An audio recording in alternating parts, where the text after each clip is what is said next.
Thank you so much for the kind welcome, and I'd like to extend my thanks to CEDA for the invitation today to present to you all on a topic which I'm quite passionate about, as you might expect, and I hope that you'll learn a little bit more about that today and we can have a good discussion. I'd like to acknowledge my fellow speakers today who I know are going to give some quite interesting presentations a little bit later. And I'd also like to acknowledge Professor Michael Regan, one of my good friends and colleagues, who was also going to present today but has been unable to get here. Mike's a global expert on the human-machine interface and how autonomous vehicles will interact in a human environment. And I certainly encourage you to reach out to Mike if you're interested in that a little bit further. Today, my intention, and really great to see such a large crowd here coming out, but my intention is to give you a bit of an overview of where the technology is right now around the globe, to outline some of the benefits and opportunities both for the state of Western Australia and for Australia. And I'd hope to leave you with some insights that I have on what Australia should be doing right now to take real advantage of this opportunity. Before I get into where the technology's at, I'll just give you a little bit of an intro on the Australian and New Zealand Driverless Vehicle Initiative. So this is a collaborative of government, industry and academia working together collectively to accelerate the safe and successful introduction of driverless vehicles onto Australia's roads and now New Zealand's roads, because the New Zealand government recently joined up, so we can work together collaboratively. And we're doing that. Why? Well, we're doing it for a number of reasons. I'll explain that in a second. But what I can say is that we have a very rich group of partners that have come together collectively to achieve this outcome. And it's multi-sectoral. Okay, so we've got, you imagine a sector of the economy, we've got someone there representing, because this technology is going to be impacting every part of our economy, and we can take advantage in every part of our economy. This group came together originally about 2 years ago when we recognised that Australia wasn't prepared for this emerging technology, that it was coming extremely fast, faster than most people recognised, and that we needed to be prepared and to take real advantage of it. And of course, the reason, as I said, that we're doing it is because the benefits are substantial, and that's twofold. Firstly, there's a benefit for industry in terms of increased productivity, increased safety, and in terms of international competitiveness, and that's particularly important in Western Australia, where we spend a large portion of our gross domestic product on transport in terms of getting exports to market and moving bulk commodities around. So there's an imperative there for us to move in this space.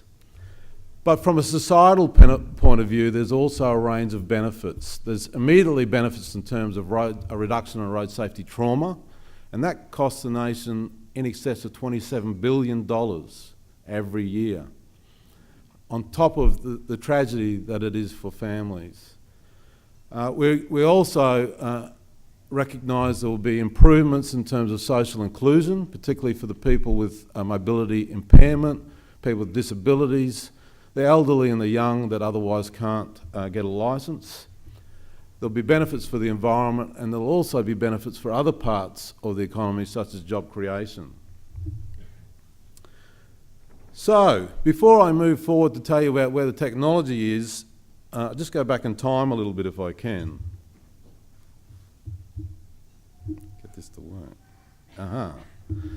So, change comes in a number of different forms. As I said before, this technology is coming very fast at the moment, and it's coming at the same sort of pace that we saw about the turn of the 20th century, when there was a move from the horse and carriage to the automobile.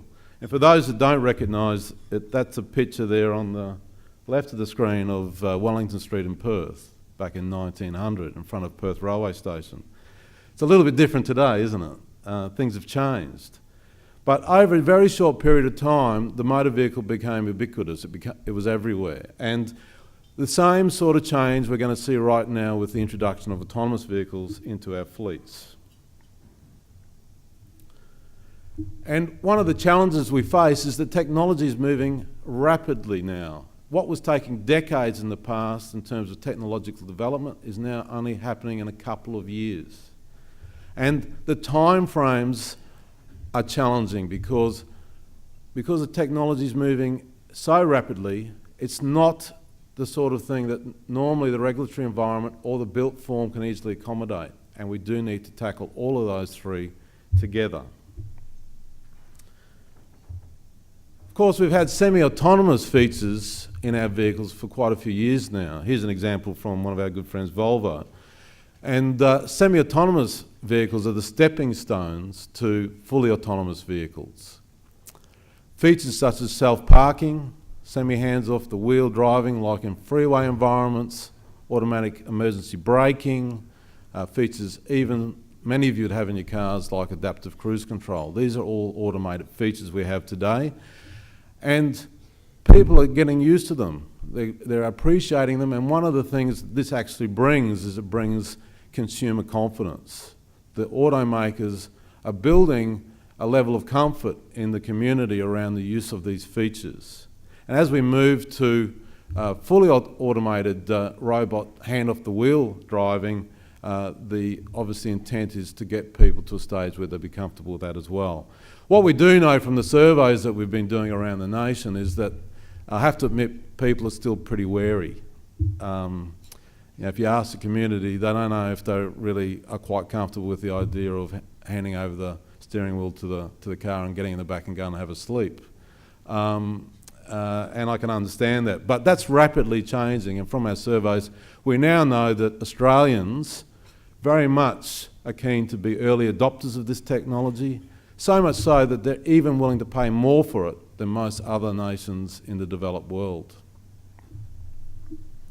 Of course, we've had autonomous technology in certain closed environments now for quite a number of years, in the mining environment for more than 10 years. And you can see from the slide there an example of a driverless, cabinless dump truck developed by Komatsu, and you'll see some of this technology up in the Pilbara right now, so used in this state. But in other sectors, such as the agricultural sector, you can see an example there of a autonomous tractor. We've had automated ports for a long time, so there's an example there of an automated loading and unloading cargo vehicle. And even in the defence sector, and we're very pleased to have the Commonwealth Department of Defence as one of our partners, things like automated tanks. In the more complex public space, we've seen initial undertakings now, particularly in the public transport space, so the first last mile applications. And to begin with, we're seeing that largely in more controllable environments such as university precincts, business parks, and small inner city environments where we can put good controls over. But that will rapidly evolve over time. We're also seeing initial applications in automated trucking, and this is the one I want you guys to think about today, because this is going to be a real advantage to the economy of Western Australia. We're exploring this at the moment with the Government of Western Australia to do some automated platooning trials. If we can get this right in this state and be a world leader, and there's an opportunity to do that, that could have massive benefits for the state. Okay, so now I'm going to give you an update on where the technology is right now. I'm going to play a video, I'm going to talk through that, and here's a video from one of the manufacturers, but if you go online, there's probably 4 or 5 or even 10 of these different types of videos from the different manufacturers. And this gives you a feel for where the technology is right now. This is conditional automation. And this technology is real right now, okay? And this technology will operate in fairly complex environments in urban cities. A number of the automakers have this technology ready to go out and pilot operation later this year. And the feedback we're getting from our friends in the auto sector and the technology sector is that they will have the technology ready for operation in the majority of environments by 2021. It'll be ready to launch to market. So we're talking about 3 to 4 years from now. Okay, the technology won't be able to, at that stage, I gather, negotiate a sandstorm in the Gibson Desert, but in most situations it should be very robust. And what we're seeing is that there's a lot of effort being invested now in making these self-driving vehicles very intelligent so that self-driving cars can think on their own using artificial intelligence and deep learning mechanisms. We're also seeing a fair bit of effort invested in, particularly in the startup market, in new vision processing technologies, particularly to extend the range and the resolution of the optics for sensing.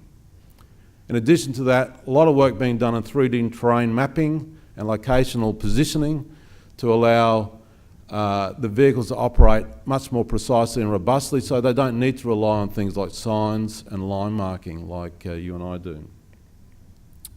We're also seeing quite a bit of effort in terms of bringing the price of this technology down, and in fact it's quite surprising just how rapidly the price is dropping. So most of these vehicles use sensors, different things, radars, cameras, and a sensor that's really important in most cases, which is called a LiDAR, which is a 360 degrees laser scanning sensor. Those only 2 or 3 years ago, those were being used in vehicles like the Google car. They were about $80,000 to $100,000 each. Predictions are now, within only a very short period of time, those will be down to $50 a unit from $100,000. So the technology is becoming much more accessible and much more consumable, making it able to be applied to, into practice quicker. Okay, what we're also seeing is a number of the large companies in the tech space, the telco space, and also in the obviously the automaking space collaborating, and I'd say it's an unprecedented amount of would-be competitors working together, because the new currency right now is speed. Speed is important. So if you go slow, you're going to be left behind. Most of them are working on time frames of 1 and 2 years, not 10 and 20 years.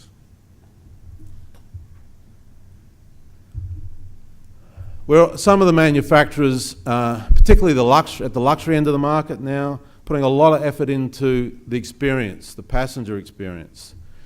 Manufacturers such as Maserati, Porsche, Jaguar are investing a lot in the experimental design of the space within the vehicle. And here's the example on the slide from Jaguar, where no longer a need for steering wheel, no pedals, the seats are orientated in a different direction, full wraparound 360-degree video screens and surround sound. The experience becomes completely different. And in fact, some of the manufacturers even exploring whether we need 4 wheels on the car, but that will come later. A number of the manufacturers are also putting a lot of effort into the social sciences, the human factors of design, taking a very anthropological approach to their designs, basically getting the cars to mimic human behaviour, minus the risky behaviour, minus the crashes. And companies like Nissan, Audi and so forth are doing a lot in that space at the moment. And you'll see their cars will even beep the horn at you, their autonomous cars, if you try and cut in front of them. That's how much they mimic humans. I don't know if that's good or not. And so where is Australia right now? Well, as I said before, we started this process a couple of years ago because we weren't prepared. We were falling behind. I'm really pleased to say that we've caught up a lot of ground. We're making solid progress both nationally and a state-by-state level. And there's been a number of experiments undertaken around the nation now, trial deployments such as the one here in Western Australia, which was the RAC and Telebus trial, and I once again like to applaud the RAC and the West Australian Government for their leadership in that space. I mentioned before the truck platooning trial, and once again I reach out to everyone here to explore that. If anyone's interested in pursuing that, please reach out to me. But there's certainly a lot happening. And this has all happened since our initial ADVI trial in Adelaide in November 2015. We've recently released a thought leadership paper on the economic benefits for the nation. It's identified the societal benefits alone are $95 billion per annum, and there's the potential, if we move fast, to create 16,000 new jobs, direct and indirect, particularly in the high-tech industry sector. And in addition to that, we've identified there's opportunities for delivering new and advanced manufacturing, attracting new industry to Australia, and we've already seen some of that happening, building the knowledge base in the education sector, and growing our more livable cities. And all of those, I think, we'd agree, are useful outcomes. I said as I opened that I want to leave you with a few thoughts about what Australia should be doing now to take advantage of this opportunity. And there's three of those take-home messages I leave with you. The first is I'm suggesting that we need a national agenda and planning roadmap for driverless vehicles in Australia. You saw just a minute ago there I put up the ADVI roadmap. That's a good starting point, but we need the private sector working together with government. It can't be done individually. We see most other progressive nations in the world, such as Sweden, who are one of our partners that you saw the video on the introduction there, working hand in hand, government and the private sector together. And we certainly need that roadmap for the future. I'm advocating that we need to accelerate our activity and accelerate that immediately to take advantage of the benefits earlier, and to focus on job creation as a result of these activities. And lastly, we're recommending a nationally coordinated approach be taken rather than a state-by-state approach. Very happy for the states to do things long as it's within a nationally coordinated plan. And the reason for this is to minimise duplication of effort, to get the best minds we have on the job, to reduce the barriers to entry for the technology, because obviously the tech companies in a global environment want us to make it easy for them, and so we can harness the benefits earlier. And if we do all of those things, we should have some happy people. There was a slide of some happy people there. Okay, thank you so much.